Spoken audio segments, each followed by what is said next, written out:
चलो ठीक है। Magnetic field due to solenoid. Solenoid मैंने बता दिया, इस तरह से एक कॉइल रहता है और उसके अंदर से करंट जाता है तो वो मैग्नेटिक फील्ड प्रोड्यूस करता है। तो हमने सोलेनॉइड का डायग्राम यहाँ पे बना लिया है।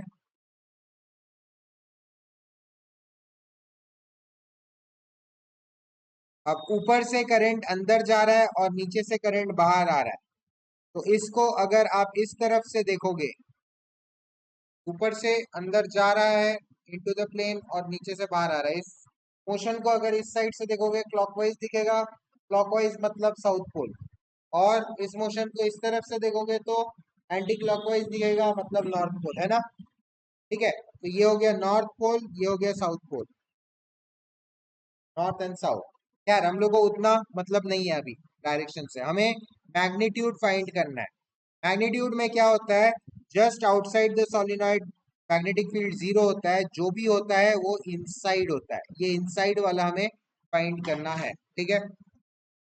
चलो, तो इनसाइड वाले को एम्पियरियन लॉ, एम्पियर सर्किटल लॉ लगा के हम लोग बनाएंगे। ठीक, एम्पियर सर्किटल लॉ में क्या करना पड़ता है, पहले एम्पियरियन लूप बनाएंगे, है ना। तो एक लूप बना लेते हैं हम लोग। मैं रेड कलर से बना दे रहा हूँ यहाँ पे, ये देखो।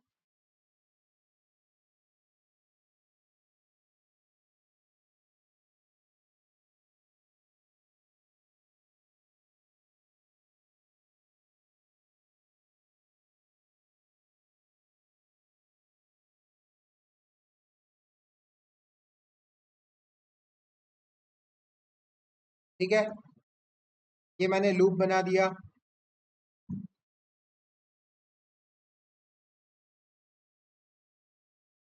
बेटर।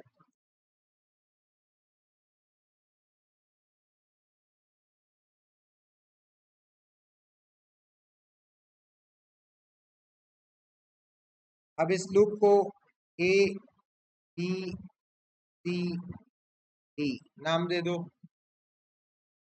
ये मैंने एक इमेजिनरी लूप बनाया जो एम्पियर सर्किटल लॉ में बनाया जाता है।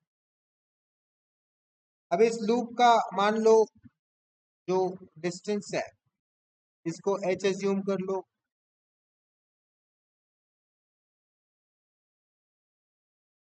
और इसके अंदर से किस तरह से जाएगा मैग्नेटिक फील्ड, आप खुद सोच के देखो। आप इस लूप में इनटू द फील्ड जा रहा है तो थंब को ऐसे रखो, इनटू मतलब ऐसे थंब जा रहा है। मैग्नेटिक फील्ड कैसे जा रहा है, ऐसे जा रहा है ना। मैग्नेटिक फील्ड कैसे जाएगा इसके अंदर, सारा का सारा ऐसे जाएगा।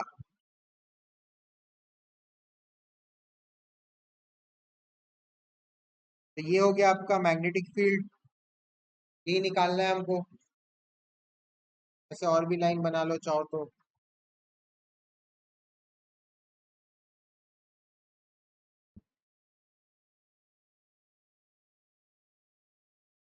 ठीक है, ये हो गया magnetic field.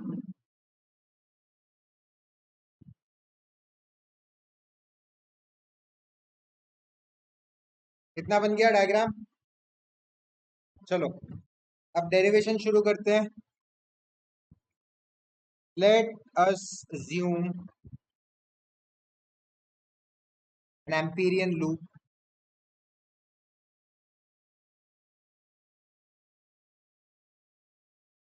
ABCD। Amperian loop हमने अज्यूम कर लिया। आउटसाइड द सोलेनॉइड, मैंने क्या बोला, आउटसाइड सोलेनॉइड बी कितना रहता है, जीरो, है ना। Therefore B along C D कितना हो जाएगा, मैग्नेटिक फील्ड यहाँ पे जीरो हो जाएगा, is equal to zero. C D का जीरो हो गया। बी अलोंग ए डी कितना हो जाएगा, लेंथ एलिमेंट आपका DL is perpendicular to magnetic field, है ना। ऐसे लिख लो, for BAD DL is perpendicular to magnetic field, therefore D dot DL कितना हो जाएगा, परपेंडिकुलर है तो cos 90 0, तो equal to B D L cos 90 which is equal to 0, तो बी ए डी भी 0 हो गया। सिमिलरली बी ए डी हो गया, अब B C, B B C again dl is perpendicular to b, therefore b dot dl is equal to b dl cos 90 equal to 0, तो C D A D और B C तीनों 0 हो गए, बचा क्या, बस ए बी है ना। For B A B, B A B के लिए क्या हो जाएगा, लगाओ ampere circuital law, loop integral of E dot D L is equal to mu naught I enclosed. कहां से आया ये, एम्पेयर सर्किटल लॉ।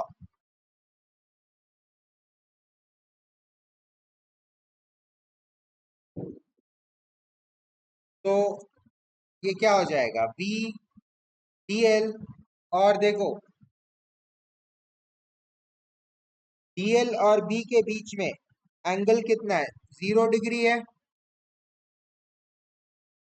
0 या 180 जो भी बोलो है ना, डीएल और बी के cos 0, हाँ तो 1 आ जाएगा, angle between B and D L is 0, so cos 0 is equal to mu naught I enclosed. cos 0 1 है, और डीएल का अगर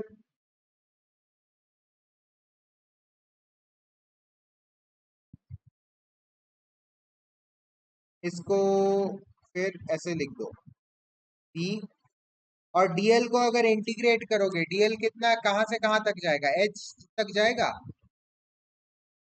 यहाँ पे डीएल को इंटीग्रेट करोगे तो एच आएगा क्योंकि इसका लेंथ एच है, तो डीएल को इंटीग्रेट करके आप इसको लिख सकते हो बी एच, इसको लिख दो बी इंटू एच। ये समझ में आया ना, डीएल को इंटीग्रेट किए तो एच आ गया क्योंकि H was the length of the Amperian loop. हाँ cos 0 1 होता है ना, और डीएल को इंटीग्रेट किए तो एच आ गया। म्यू नॉट तो ऐसे ही रहेगा, अब आई एनक्लोज का पता करना है। आई एनक्लोज क्या होगा, डायग्राम में देखो ढंग से, लूप के अंदर कितने हैं, हर वायर में से आई बह रहा है ना, क्योंकि वायर में से तो करंट बह रहा है और वही वायर सेम बार बार बार बार बार बार लूप से जा रहा है, तो आई इसके अंदर से भी आई, इसके अंदर से भी आई, इसके अंदर से भी आई, इसके अंदर से भी आई, इसके अंदर से भी आई, इसके अंदर से भी आई, मतलब number of turns into I, यही हो जाएगा आई एनक्लोज। लूप के अंदर आई एनक्लोज कितना हुआ, जितने टर्न्स है into I.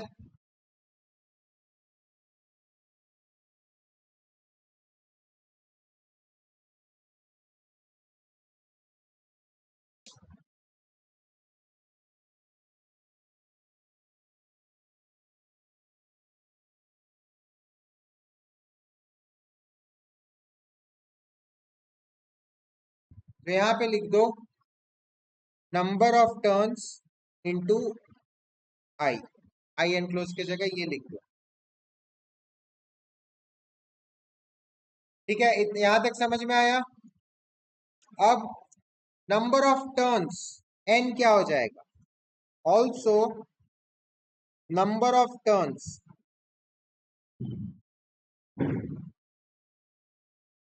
n is equal to number of turns per unit length into length, यही हो जाएगा, ये क्या हो गया, capital N is number of turns per unit length, मतलब एक मीटर में कितने टर्न्स है, number of turns per unit length,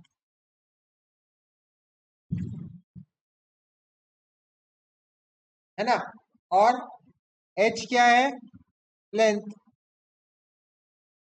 तो दोनों को अगर मल्टीप्लाई करोगे तो टोटल नंबर ऑफ टर्न्स आ जाएंगे।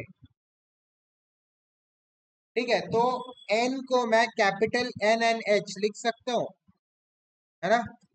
तो क्या हो जाएगा ये, B H is equal to mu not N H I हो जाएगा। एच और एच कटा तो बी आ गया mu not N I, where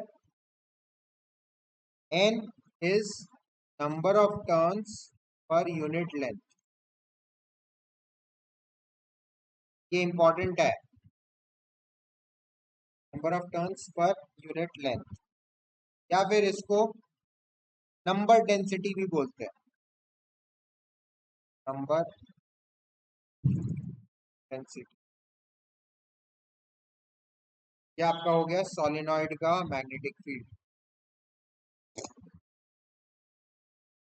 समझ में आया क्या? तो एक बार ऊपर से वापस दिखा देता हूँ। तो हमने बनाया सोलिनॉइड, अज्यूम किया A B C D ampere and loop, B C A D और बीसी तीनों में 0 0 0 हो गए,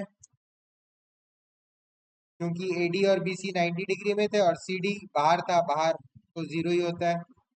एबी में हमने एम्पेयर सर्किटल लॉ लगाया, B dot D L mu naught I enclosed, angle zero है तो ये बी एच हो गया और I enclosed N I हो गया। उसके बाद फिर हमने एन को number of unit turns into H कर दिया, एन एच आई हो गया, एच एच कट गया तो B is equal to mu not N I आ गया, where capital N is number of turns per unit length, I is current passing और बाकी तो बताइए। ठीक है।